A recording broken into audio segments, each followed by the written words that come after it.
گوجری زبان میں اپڈیٹ سنیے۔ بھارت کے زیر تسلط جموں کشمیر کا لوگ پچھلی 7 دہائیاں تو ظلم و جبر، قہر سامانی، قتل و غارت گری، گرفتاری اور اجزاں کی پامالی کو شکار ہے۔ بھارت نے پوری ریاست نہ ایک کھلی جیل میں تبدیل کر چھوڑے ہوئے ہے۔ مودی حکومت کشمیری حریت پسنداں کی آزادی کی آواز نہ چپ کران واسطے ہے اور ان کی پچھان نہ مٹان واسطے ہر وہ استعماری حربوں تے ہتھ کنڈو استعمال کر رہی ہے جڑو اس کا وس میں ہے۔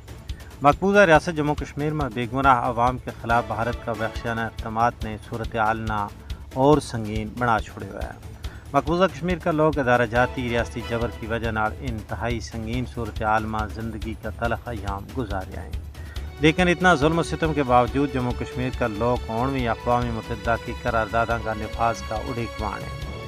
ویسے تو کشمیر کا لوگ 27 اکتوبر 1947 تو بھارتی بربریت کو شکار ہیں، لیکن 5 اگست 2019 میں بھارت کی طرفوں کشمیر کی خصوصی حیثیت کا خاتمہ تو بعد انسانی حقوق کی خلاف ورزیاں میں غیر معمولی باد ہوئے ہے۔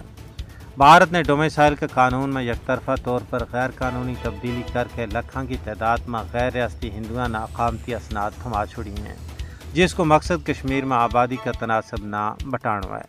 اردو کی جگہ ہندی زبان نہ راج کرنو، ریاستی چنڈا کو خاتمو، مسلمانہ کی شاندار تاریخ نہ مسخ کرنو اور تاریخی مقامات کا نامہ کی تبدیلی، متنازع حلقہ بندی، ملازمین کا حقوق پر شب خون مارنو وہ اقدامات ہیں جڑا مودی حکومت کا مکروہ عزائم کو کھلو ثبوت ہیں۔ لیکن تجزیہ نگاراں کو کہنا ہے کہ کشمیری عوام شعوری طور پر اپنا کاز کے نال وابستہ ہیں، انہاں نہ اس تو بیگانہ کرنو بھارت کا واس کو روگ نہیں ہے۔